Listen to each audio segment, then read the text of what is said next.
ngetrek hujan ti Kanjeng Nabi bakal ngetrok tapi tejaradi tatangkala panas ongko usim hujan tapi panas ongkos urang naik mobil mewah tapi kesana geus balikan urang ngaji kuari hudangkeun awak urang nu keur hees supaya gigisi tempo gerak ka alam barzah ulah neulean batur awak urang bakal dibaringkeun di alam barzah nu dibawa kabeh ge sugih teu dibawa gagah teu dibawa kabeh ngan awak urang we jeung boe dibukakeun ieu na ditempelkeun pipi urang kana taneuh sakadar urang gagah sakadar gagah keur hirup paeh mah geuninganan kos kitu sugih keur hirup paeh mah geuning kos kitu baring bae bentakeun mata hate urang aing teh bakal kos kitu.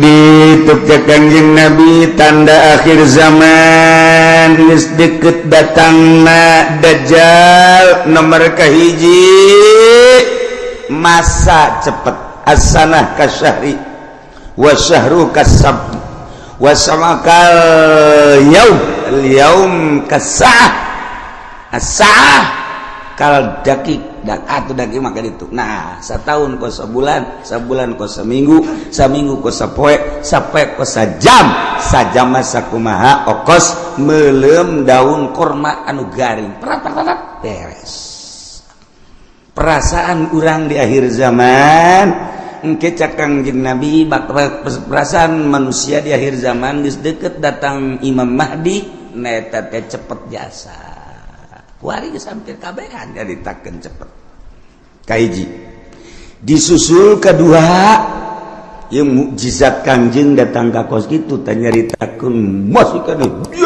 ribuan tahun ku Kanjeng Nabi geus dicaritakeun di akhir zaman sabada terasa cepet ku kabehan zaman bakalna cuaca genjlong teh artina nu ngaran usim hujan nu ngaran usim panas usim hujan diisi ku panas usim panas diisi ku usum hujan sehingga sulit bagi petani untuk menerka musim hujan iraha sebab teu jelas hujan teu diperkirakan bulan eta hujan bae teu diperkirakan bulan eta bakal teu hujan teu diperkirakan bakal hujan teu jadi genjlog waktu eta geus tereh deukeut Imam Mahdi datang nu paling deukeut engke setahun hujan teu eureun-eureun hujan beta mengacrek bae hujan ke eureun sajam 2 jam mendung deui hujan ke eureun sajam 2 jam 5 jam aya genep jam eureun teh hujan ke hujan deui ngacrek bae hujan ke aya 12 jam teh hujan berarti sapoe tapi mendung ke beuting na hujan atau peuting teu beurang hujan setahun kitu bae cuman eta hujan teh layung bitun nabat henteu ngajadikeun tatangkalan ongko hujan tapi gararing teu jaradi pepelakan nu melak naon bae ge biasana mun kahujanan nyembrung ieu mah malak garing teu jaradi.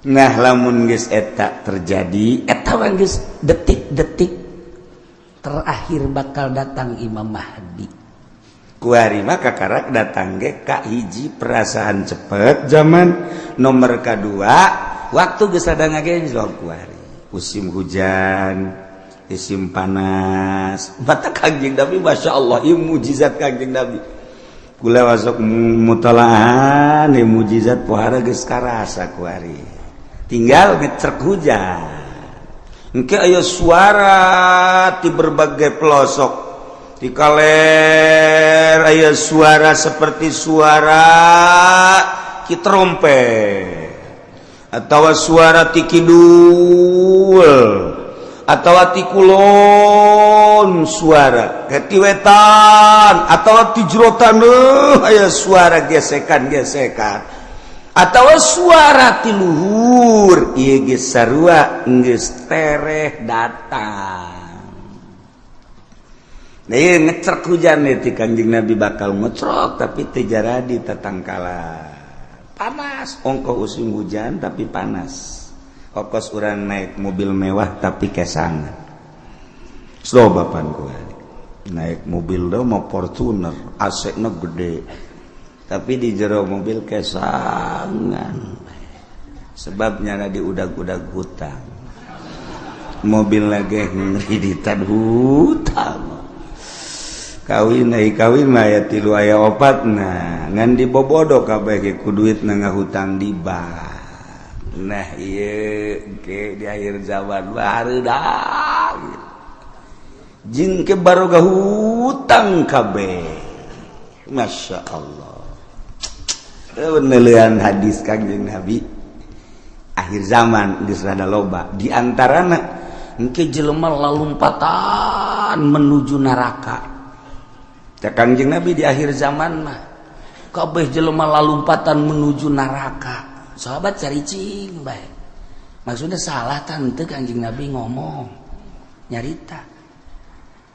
Kangjeng Nabi balik deui ngomongna di akhir zaman mah jelema lumpat kabeh ka neraka. Percis kos kuya mun dibahasakeun urang mah. Kos kuya ngagejeburkeun diri ka cai. Kuya di luhur aya naon bae gerbek-gerbek blus kuya maka cai. Aya naon gerbek blus. Ta ieu masyarakat manusia di akhir zaman percis kos kuya nyalabatkeun diri ka cai, ieu ge lalumpatan ka neraka. Jadi ngegejebur-jeburkeun maneh ka neraka di akhir zaman mah. Sahabat tetep masih culat cileuk keneh wae. Masa sih cak hatena. Neraka kan seuneu. Mun jelema kudu ngagejeburkeun ka seuneu. Ima jelemana meureun teu normal di akhir zaman teh wae mah Kangjeng Nabi salah ye. Masih didengekeun bae ku sahabat. Asana meureun aya kekeliruan ieu Kangjeng. Kangjeng Nabi kan weruh sadurunge winara. Sahabat teh masih kene culak cileuk. Banget teu percaya cak Kangjeng Nabi di akhir zaman ke jelema lalumpatan menuju neraka. Percis kos kuya nyalamatkeun diri ngagejeburkeun ka cai. Engke jelema masing-masing kabeh berduyun-duyun. Malah mah mun aya anu rada lambat kunyana disingkirkeun lambat amat sih ka neraka. Disingkirkeun kunyana aing lah. Jadi anu jelema-jelema anu ngahalangan di lambat sia ka neraka bae kudu lambat aing lah. Wih bari yang berani ayo aing lah geus aing jadi pamimpin neraka geus. Oh beranian jasa. Berarti kan geus 3 kali Kangjeng Nabi nyarita kos kitu tah. Berarti beneran nanya lah sahabat wani. 5 ya Rasulullah. Kunaon bisa kos kitu ya Rasulullah bisa jereba berduyun-duyun ka neraka. Sebab jelema kabeh memberanikan diri hayang jadi pemimpin. Mendaftarkan diri hayang jadi kepala desa. Mendaftarkan diri hayang jadi bupati, mendaftarkan diri hayang jadi gubernur, mendaftarkan diri hayang jadi presiden, hayang jadi menteri, eta ngaranna bermenuju neraka jahanam. Ya Allah, ya Rabbi, urang lamun ngomong kos gitu pan bupati dah kiai bisaan. Tok sama kos kitu mah. Ya teh mah keur ngaji, sia dek ngadengekeun teu kaji. Kiai mah ngaji ge ieu bangsa jeung jelema nu kos ka dieu be nu laletik kiai. Muga dia mah teu kudu ngaji geus, sia jeung Kiai Golkar bae ka ditu. Aing mah keur nyaritakeun akhir zaman. Mun teu percaya datang bae dibere kitabna baca ku sia. Iya, teu bisa cenah macana. Emang sia mah ciri neraka teu bisa maca kitab. Ya anu ahli surga mah bari sama maca kitab. Waduh, cak meri maju makanya aing henteu. Henteu ge pandai ngadengekeun. Pamimpin mana kuari nu daek ngadengekeun ngaji nu bener? Deuleu sa Indonesia. Ayo teangan camat nu daek ngaji nu bener. Sugan aya di Pandeglang mah, sugan aya di Serang mah. Coba sugan aya bupati nu daekeun ngaji nu bener. Nu bener ieu mah maksudna ngajina nu bebeneran Al-Qur'an jeung hadis beneran. Ya, ceuli aing sumpungkeun. asal aya bae ge mana gubernur ieu mah ngaji bae heula ulah ngalaksanakeun ngaji nu bener mana mantak aing ngomong kos gitu teh bibisanan sama kiai sakeun teh ya tuh aja nih bibisan aing terus itu percaya siap atuh babagi bae ge di akhirat jah surga malah nu ki uci anu pangeran aing mah wau jeung pangeran goblok ya gue sombongannya lah sombongan nu kitu mah mejeuna pajar baik bener bae sombong lah kan koreksi ya nah ieu mah keur carita di akhir zaman eta Kangjeng Nabi deuleu lah dikana kitab Mukjizatur Rasul fi akhir zaman aya kitabna beuli geus mah jang pamimpin bae beuli sia mah teu kudu lah cukup ngadaengkeun di aing geus ya Kiai Golkar tilok ngomong nu kitu pan Kiai partai tilok aing ye gua ngomong ye berduyun-duyun jelema menuju neraka kaget sahabat salah ngomong meureun Kangjeng berduyun-duyun jelema ka neraka asana lain meureun berduyun-duyun jelema ka neraka aya anu mandeg disikirkeun awas ya ayo sia mah ka nerakana halangan aing oh berarti bener can sahabat ima ya Rasulullah kunaon lantaran jelema memberanikan diri hayang mimpin batur puguh diri nage bobolokot ku dosa dek mimpin batur pan di zaman Kangjeng mah asal aya nu hayang we nyekel bendera memimpin perang ulah cek Kangjeng Nabi berarti aya gorod di balik mimpin perang aya keinginan nu tersembunyi di jerona ada udang di balik aduh ya ongkos nulungan rangda eta teh ada udang di balik rangda eta Kanjeng Nabi aya rangda ketabrak sepeda di ais eta teh lain sangais-gaisna mun ditanya karunya jasa ketabrak sepeda cakna isukna aya nini ketabrak motor diantapkeun ku nya goblok taji pendi blon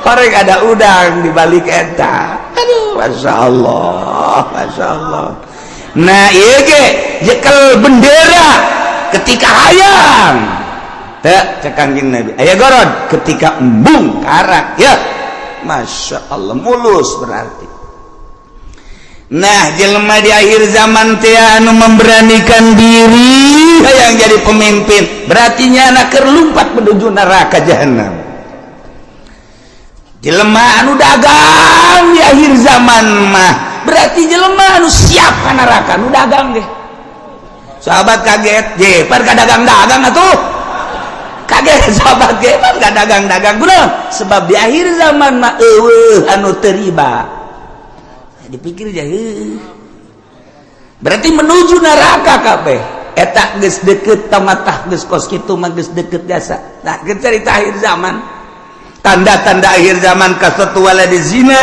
tanda akhir zaman teh mabok tanda akhir zaman teh kitu sarik maling kabehan maling geus puguh masyarakat maling HP maling sepeda maling motor maling mobil atuh jadi negara ge maraling beda ngaran doang jang masyarakat mah maling jang di luhur mah korupsi beda ngaran urang lembur teh nyahoan korupsi pajar lain maling aja maling mun urang bebeja ka urang lembur kan ini tuh itu tuh tukang korupsi bagus amat bagus saknya teh tuh nyahoan korupsinya mah sarua jeung air mineral barang urang dibere ini air mineral embung ini mah air mineral mah kunaon eta kan dicampuran mineral oplok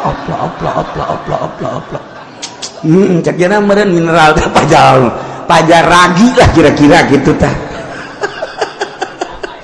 Nih air mineral bagus nih. Embung ini mah. Ayo kudu dicampuran mineral mah. Je, ya ini. Udikna kebelah ditu deui udik. Tamati udik teh masih 2 km ka ditu. Eta loba bahasa-bahasa di akhir zaman mah urang lembur teh nyaho. Maksudnya ditekan situasi dan kondisi. cak orang lembur teh mah kiai isian malulu cenah ngomong na ieu teh betah orang lembur atau dibere bahasa kos gitu ternyata ndek inteleka jadi orang lembur teu ngarti eta teu nyambung ngaran di lembur mah ngomong lembur bae waktu sekolah ye loba jasa nu nitahan bahasa Indonesia teu betah ieu mah emang teu betah teu bisa teu bisa teu bisa asal pakai bahasa Indonesia bae kandas okos urang rajet bahasa Jawa kebel-kebel Sunda deui bae nya ge aduh masya Allah dah iya jadi orang lamun nyaritakeun mukjizat Kangjeng Nabi kadang hayang seuri bahasa Kangjengna nu hayang seuri hebat amat ngabahasakeunna yusafiruna ila jahannam ih berangkat kabeh ka jahanam ai kedua yas'auna ila jahannam lumpat yas'auna mah yusafiru mah leumpang yas'auna mah lumpat sahabat kaget nya luatan si ka jahanam horeng bener siaulah yang serikeun pamimpin lumpat ka jahanam nu tadi kadua pedagang ge orenganan lalupatan ka jahanam nomor katilu cak Kangjeng Nabi di imah bae ge tetep ka jahanam bae yeuh ajeuna mah kabehan tah bupati rada lega bae tadi masa kaing doang cak bupati jeung gubernur sia ge sarua ayo atuh berjamaah lah 5 ya Rasulullah kunaon make jeung di imah bae ge sebab di jero imah ge teu kaluar tina maksiat di jero imahna di jero kamarna nyieun kamar deui di jero kamarna nyieun kamar deui dipoekan tetep maksiat bae Allah Karim sebab apa di jero mainnya geus bisa make jaringan internasional sanajan di jero kamarna di kamaran deui kamarna dipoekan tapi nyana bisa nempo Hollywood di jero kamarna di kamaran deui dipoekan tapi nyana keur aya di Hollywood ya Allah ya Rabbi Masya Allah pindahkan keur aya di California Masya Allah pohara ya Allah jauh teuing lah ke California mah pencet deh Texas woi cek nini eta sih negara mana ulah loba omong nih nini mah nini bae nyahona paling ge bojong bae kendal bae nyahona mangsa nu karari itu bae teketos bae des nyahona kadinya bae pugu di bojong ge sarujeng di Texas kuari mah eueuh nu teu akur kuari kahirupan di Amerika jeung di Citra aja atuh beda kahirupan di California jeung di BSD teu beda saeutik can akur sok deuleu naon eueuh kuari di BSD lamun di Amerika urang ningali minuman bebas urang turun di pesawat di Abu Dhabi minuman timimiti segede cinggir datang ke segede awak minuman haram aya digeulak di Abu Dhabi cek urang ieu negara Islam nama ieu tapi pan minuman pohara meuli urang roti di dinya plek nu belah dieu tuh belah kulon nyelempet dibuka aya gambaran jerona roti kula ge teu bebejakan nu sejen kula doang eta geus aja mareuli roti meuli roti garing belah ditu belah ieu kan minuman tuh wow barulut tempat teh di Abu Dhabi cek kula teh meuli roti belah ditu tah nah meuli leutik sagede korma segala naon teh dibeli buka aya gambaran sia seuri emang ngarti tah naon sih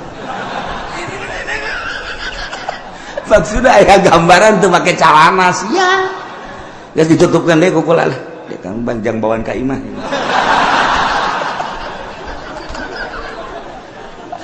Masya Allah Karim itu beres haji caritana ye kan hayang ngarokok kan teu meunang ngarokok bebas ayalah tempat-tempat di bandara teh di ditu hiji dia ya karena ada sepi di dia ya ulah asup kadinya keur asup mah kula sorangan meunang meureun samenit brus urang baru le datang marah ke calana make sakieu ya aing betah ya cek perlakuan ngalakukeun nu teu senonoh di jero dihareupeun manusia-manusia geus biasa kaluar we kula masyaallah karim eta di Abu Dhabi kos kitu di Abu Dhabi encan di jerona eta kakarak di bandara masyaallah karim encan di Amerika na encan di Inggris encan di Jerman di Prancis teu kudu jauh-jauh di urang emang kumaha gitu masyaallah tanyakeun ke kacamat ge pan nanyakeun kacamat berarti rahasia geus teu kudu nanyakeun ka urang lembur kacamat camat anu gaul tapi camat saha teu jauh kula wae teu jauh gitu jauh jasa 1 2 3 4 camat nu gaul nu sok biasa kapanggih di satelit terus siapa semuanya satelit kan tadi mana dasar lembur siapa kampungan kos gitulah Indonesia eta ge Tangerang mantak berduyun-duyun menuju neraka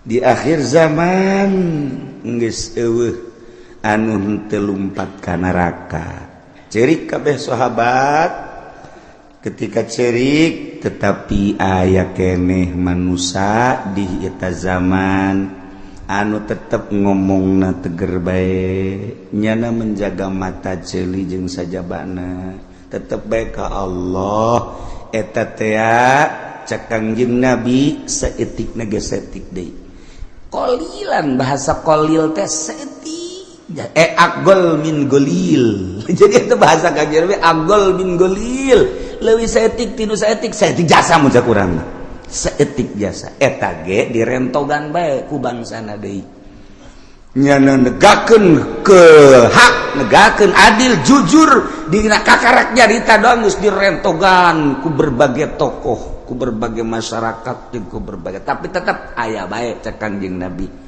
datang ka engke Imam Mahdi turun datang ka Dajjal aya bae hiji mah setiap negara kabupaten dibere ku Allah hiji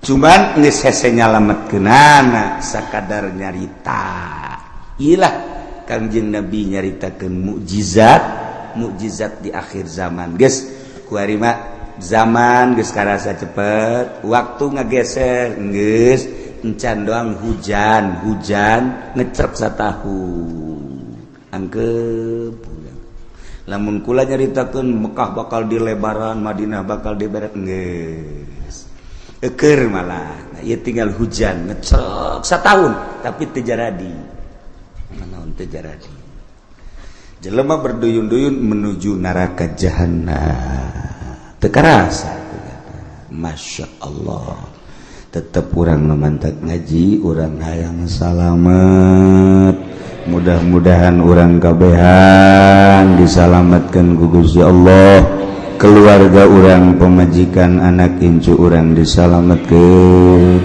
pamimpin orang geja eta mah ku nafsuna ieu ketika nyana ngaragap nurani nama tetepnya lagi ceurik sarua bae hayang salamet mudah-mudahan dibere babalik pikir kemudian nyana bisa ningali ka arah anu salamet amin ya robbal watanakidul imamatu bisa sah jadi pamimpin jadi presiden bil bai'ati ku di bai'at wal asahu nurutkeun cekal asah bai'atu ahlil hilli wal iqdi saha minal ulama'i war ru'asa'i wa wujuhin nas alladzina yatayassaru ijtiba'uhum artina nu milihna teu kudu keseluruhan negara nama bentukna khalifah tapi praktek memilih nama bai'at kulantaran bai'at teh aya bai'atu ahlil hilli wal iqdi berarti aya pemilihan demokrasi sebab ketika harita nu hendak dipilih diangsongkeun tilu tokoh lain bae Sidina Abu Bakar Siddiq ayat tilu cuman nu dipilih Abu Bakar Siddiq berarti kan hampir mirip secara demokrasi pemilihan nama dipilih biasa nah ieu keur carita memilihna wal asahu bai'atu ahlil hilli wal iqdi henteu kudu keseluruhan masyarakat nu buta dituntun, nu torek dituntun, nu nini dituntun, teu kudu. Jadi dipilih per desa sabaraha nu boga wawasan untuk maju. Lamun sakecamatan sabaraha desa, pilih per desa teh. Mun sadesa aya 18.000 manusia. Kemudian diperkecil deui ku ari mah. Di kitu naon ngaranna? Dipekarkeun jadi 8.000 atau 7.000 per desa. Eta nu 7.000 tingali per kelompok-kelompok nasasi nu boga wawasan untuk maju ieu teh. Jang keselamatan bangsa jeung negara. Ahli hilli wal ibdi. Geus ulama nu milihna ulah diberean duit, diumrah-umrahkeun supaya manehanana milih. Tegala dibere motor, dibere mobil, aduh eta mah sogok menyogok ngaranna. Lamun aya kiai nu narima sogokan ti pemerintah, sogokan ti jelema-jelema nu endek calon, eta berarti kiai keur lumpat nerleng bae dek menuju neraka jahanam. Teu kudu ese dengan kiai kos gitu. Lamun aya jelema kiai dek milih pemimpin tapi jana menerima sogokan ti partai, ti ketua, ti kandidat, berarti eta kiai keur ninggalkeun masyarakatna menuju neraka jahanam. Tinggal kukula ada ditanya, aya eueuh kiai na nu gitu. Aya, lamun aya pang nyebutkeun saurang. Coba ulah isin-isin. Saurang bae. Di Tangerang bae teu kudu ka sarang-sarang. Tangerang aya eueuh. Aya, urang Pasar Kemis aya eueuh. Sia mah aya bae, kagak deketan ka Cilomok sia. Sia mah deuk ka aing meureun, kajen kumaha ge. Dasarna sia mah ekstrim.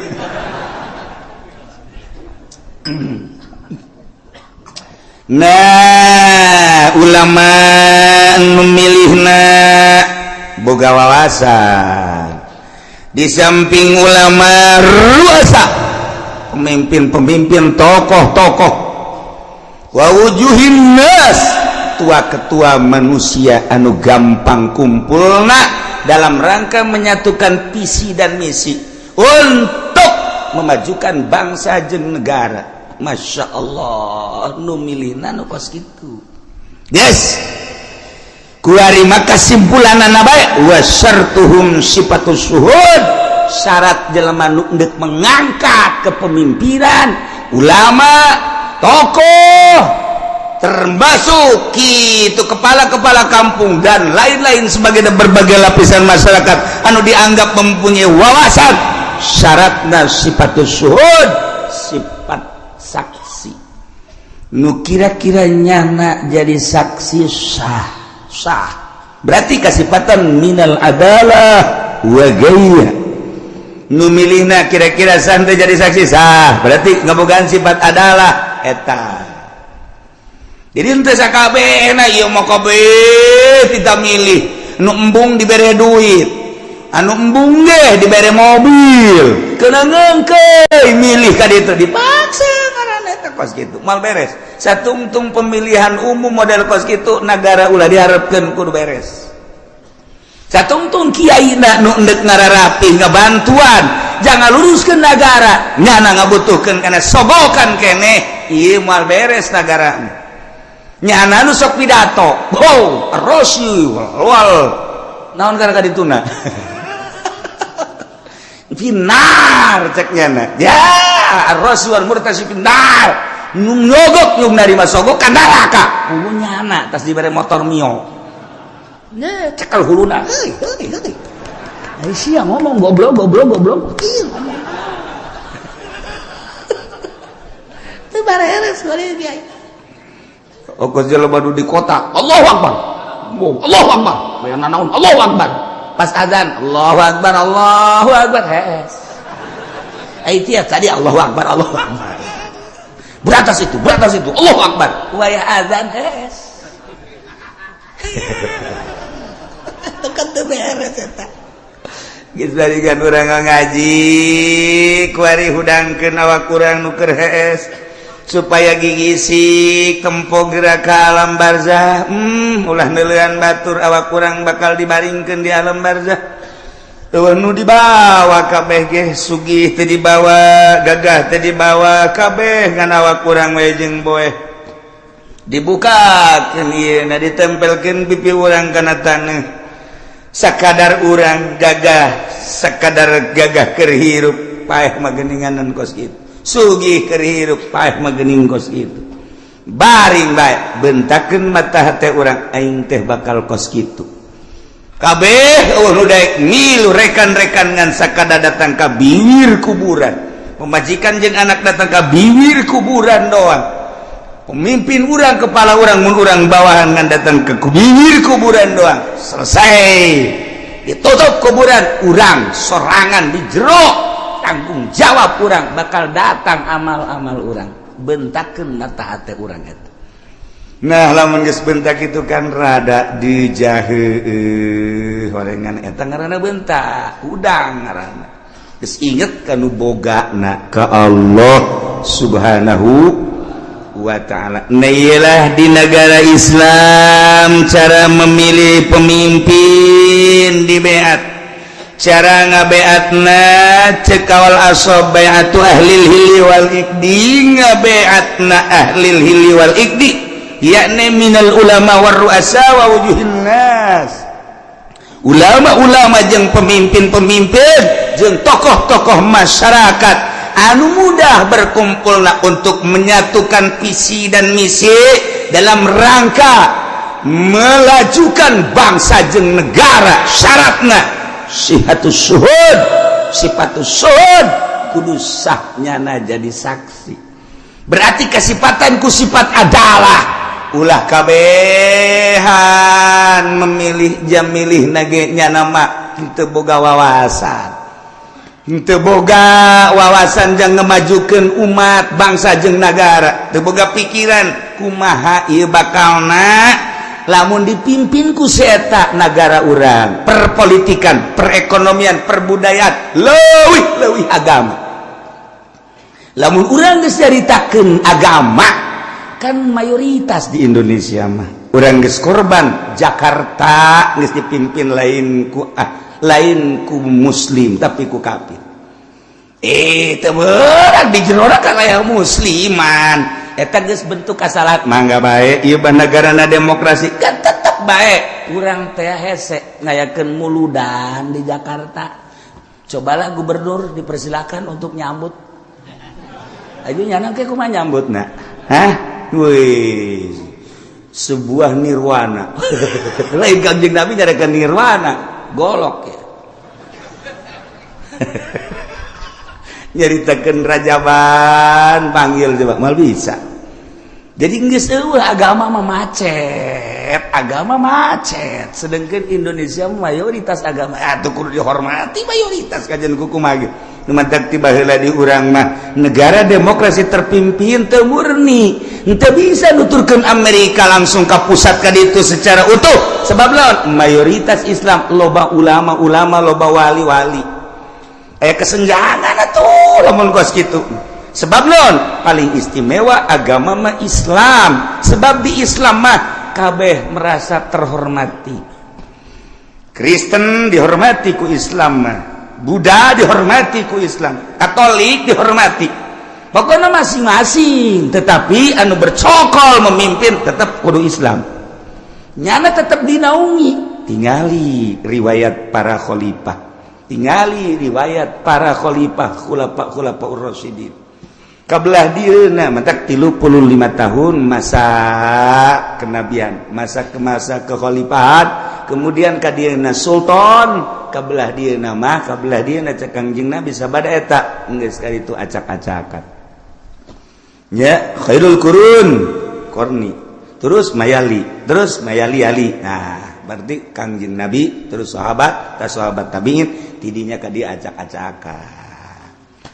Urang di zaman acak-acakan tapi masih keneh bisa maca Quran, maca tafsir ieu ge anugerah ti Gusti Allah Subhanahu wa ta'ala. Di zaman akhir anu geus lain lalagaan, urusan riba, urusan keadilan geus eueuh, kejujuran geus eueuh, tapi tetep baik aya keneh mudun tasa urang-saurangan di negara aya komo di masyarakat mah teu rusak kabeh sakieu geus alhamdulillahirabbil alamin salametkeun diri urang eueuh nu ngarunyaan ka diri urang iwati diri urang batur mangan sakadar huhahehe doang entak Tuan Syekh Abdul Qadir kedatangan tamu setelah kedatangan tamu nyaritakeun cintana ka seseorang seri Tuan Syekh datang deui tamu nyana nyaritakeun cinta ka seseorang seri geus beres ngobrol nyaritakeun cinta nyaritakeun bendu kasih anu mah cinta kasih anu bendu kasih anu cinta kasih anu bendu cek Tuan Syekh cinta ente jeung bendu ente tetep neraka jahanam. Kunaon emang sebab cinta jeung benduna lain lillah aya kepentingan. Urang resep jasa ka tokoh nu itu pohara. Emang kunaon mantak resep sok merean bae. Aing bendu jasa kasih itu kunaon pelit. Tuh kan? Aing resep jasa ka kiai itu batu. Emang kunaon kiai itu mah naon bae ge meunangnya nama. Itu semua kan menang baik anu mengkredit menang segala menang orang deposito menang aing geunaheun kadinya aing bebarengan jigana nonton bola tah kieu mah kudu kos kitu internasional aing resep jasa kajana mah benduna kasih itu bendu jeung resepna kabeh lain lillah sarua jahannam keneh masyaallah. Dah ini nomor kahiji jelema diangkat jadi pemimpin melalui pemilihan di BAT dipilih ku ahli hilli wal ikdi nu milihna ulama ruasa wujuhin nas yakni nu kasipatan ku sipatus suhud sifat adalah saknyana jadi presiden lantaran dipimpin ku jelema-jelema ku tokoh-tokoh ku bangsa-bangsa anu ngabogaan wawasan tur ngabogaan sifat keadilan nyana mingkila dengan prima ngeunaheun teu leceh. Nomor kedua wa bistikhlafil imam wallahu a'lam.